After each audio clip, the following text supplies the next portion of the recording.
This is one of a series of educational videos on the Lakota language produced by the Lakota Language Consortium.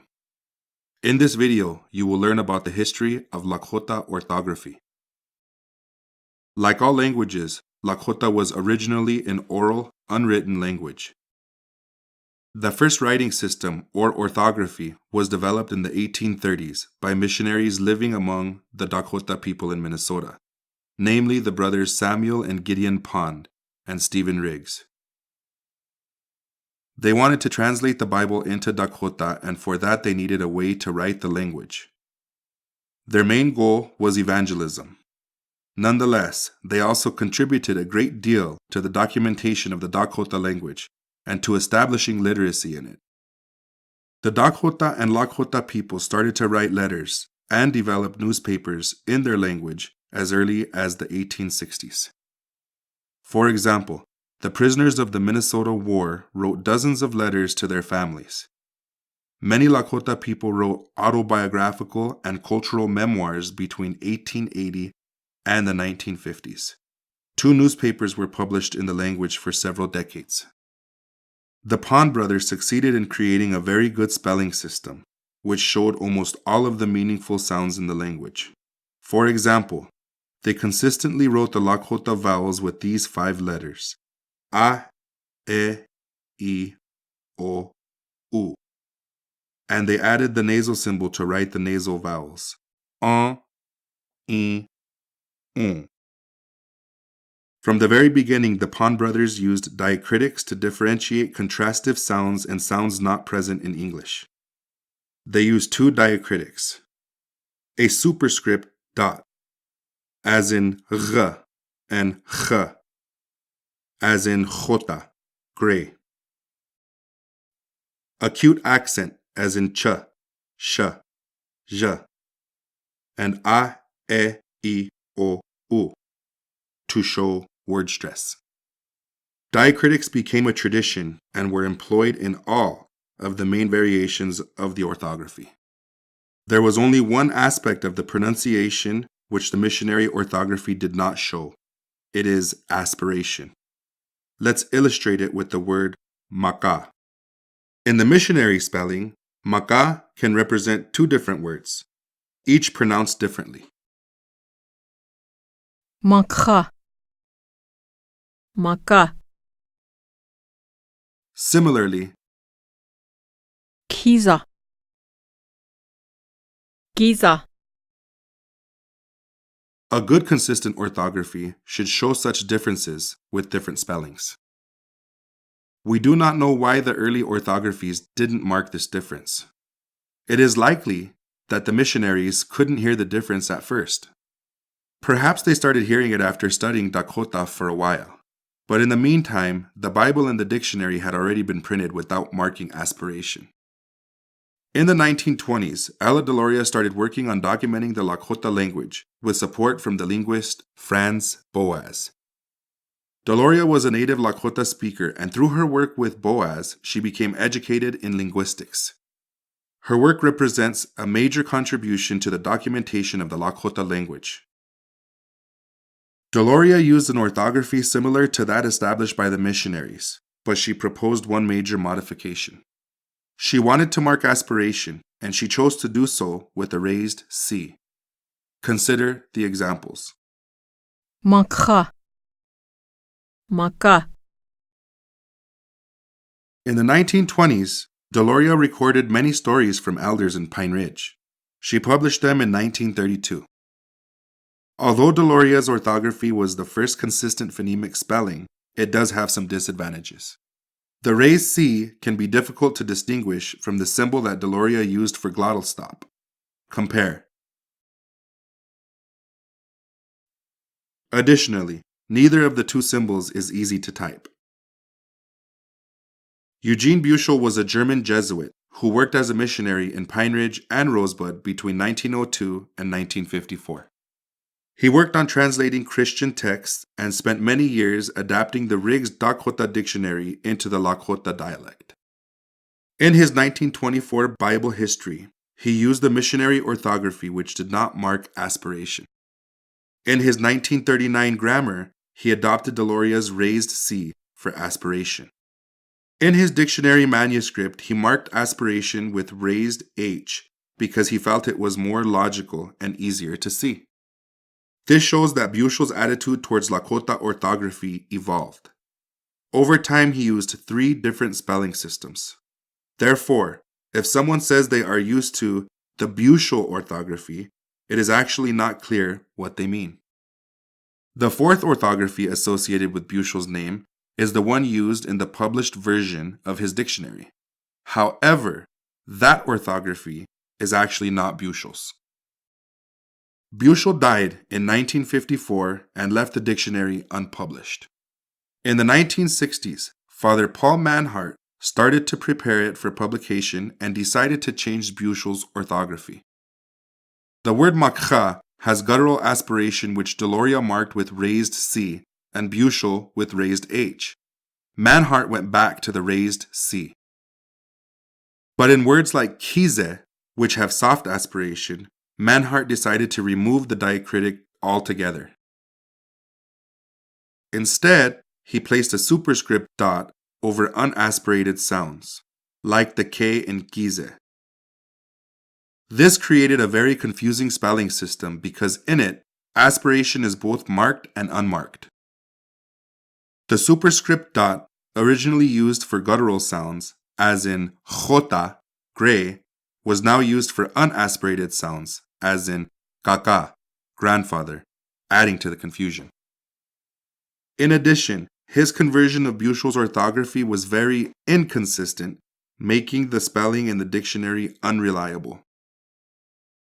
In the late 1960s, the Colorado University linguists David Rood and Allan Taylor worked closely with elders from Pine Ridge and Rosebud. They proposed some minor modifications to Deloria's orthography that represented major improvements, making it better to serve the needs of literacy. They made the following modifications. To make the spelling simpler, they introduced the caron, or wedge, as a single diacritic in place of all other variants of diacritics. The wedge is larger and thus easier to see. The second change was in replacing the superscript C with H. Deloria's superscript C was difficult to type and hard to distinguish from the superscript glottal stop. Compare kha and ka. The Colorado University linguists, together with elders, came up with a solution similar to that proposed by Buchel. They replaced superscript C with H. The letter H is the best candidate for marking aspiration, because aspiration is a sound that is similar to how we often pronounce H. Consider the phrase back home. If you say it fast, the sequence KH sounds like aspirated K, as in khaki, the color, or as in the Lakota word kize. Some may say that there is no H in the word kize, to fight, but that is an English way of looking at it because in English, aspiration is not a contrastive sound, and so it is never written. But it works differently in Lakota. There is no H aspiration in kize, to squeak. But there is H aspiration in kize, to fight. The letter H is easy to see, easy to type, easy to read, and it makes it easy to memorize pronunciation. In 2003, the Lakota Language Consortium adopted the Colorado University orthography and started working on numerous teaching materials, including a textbook series and a large dictionary. The Lakota Language Consortium made 3 minor modifications to the Colorado orthography. 1. The LLC orthography marks soft aspiration with H, as in kiza, and guttural aspiration with H wedge, as in makha. This modification proved to have major pedagogical benefits, as Lakota language learners no longer need to memorize which words are pronounced with soft aspiration and which with guttural aspiration. 2. The LLC orthography uses the ang symbol for nasal vowels, rather than the subscript diacritic. 3. The LLC orthography does not show intervocalic glottal stop, as in au, because it is always predictable and non-contrastive. Johnson Holy Rock, Ben Blackbear, Dolores Taken Alive, and many other elders working with the organization on the new Lakota dictionary adopted the orthography. After the publication of the new Lakota dictionary in 2008, people started to refer to the orthography as the NLD orthography.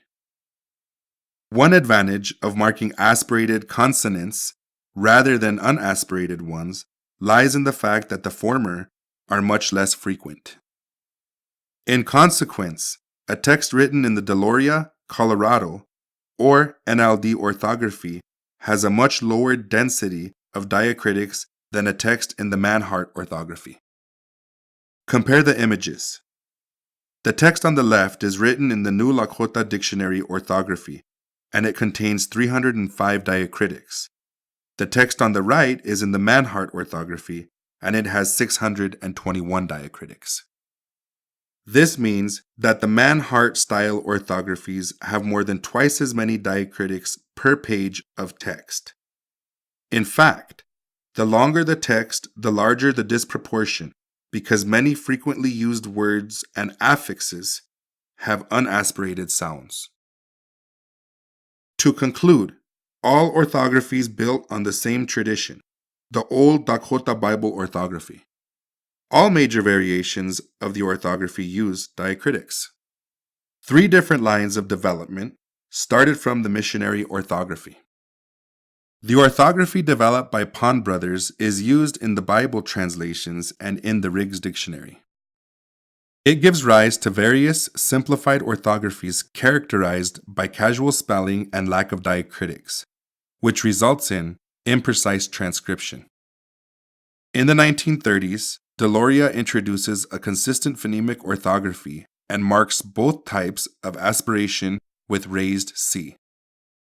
Bushel adopts Deloria's orthography and later improves it by replacing the raised C with raised H. Manhart develops a system of mixed marking which results in a very complicated and diacritic-heavy orthography used in the published version of Bushel's dictionary. The Colorado University adopts Deloria's orthography and improves it by replacing superscript C with the letter H to mark aspiration. The textbook titled Reading and Writing the Lakota Language adopts Manhart's diacritic-heavy system, although with different diacritic symbols. Johnson Holy Rock, Ben Blackbear, Catherine Looking Elk, Chayo Badheart Bull, and other elders working with the new Lakota Dictionary project adopt the Colorado orthography and improve it by differentiating soft aspiration as in kize and guttural aspiration as in khate.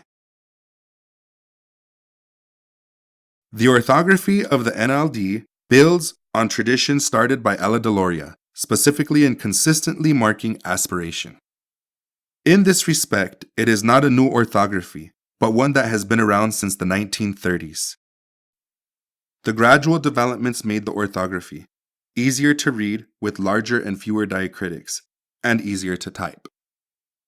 Moreover, it is Unicode compliant, which means that it can be easily used on cell phones, computers, and social media. The NLD orthography is not named after anyone, and it is not copyrighted by anyone. It belongs to all who want to make use of it. It is a consistent orthography with a large and reliable dictionary. It has been extensively tested for pedagogical and literacy purposes. There is a significant amount of literature written in the orthography. The orthography of the new Lakota dictionary is a legacy of our Lakota linguist, Ella Deloria, who used consistent spelling to make sure that the pronunciation of our language continues unchanged. A consistent phonemic orthography is essential for learning good pronunciation in Lakota. Many Lakota language learners and teachers who have been using this orthography say that it has been most helpful in the learning and teaching process. This is because it provides powerful visual cues about pronunciation. The new Lakota dictionary orthography is very easy to learn. It will only take you an hour to learn this orthography. In 1 hour, you will know how to pronounce any Lakota word written in the orthography. With practice, you will also be able to write any Lakota word you hear. Let's keep our Lakota language alive and unchanged. Tkokata kia lakholia pikile gluha mauni piktalo.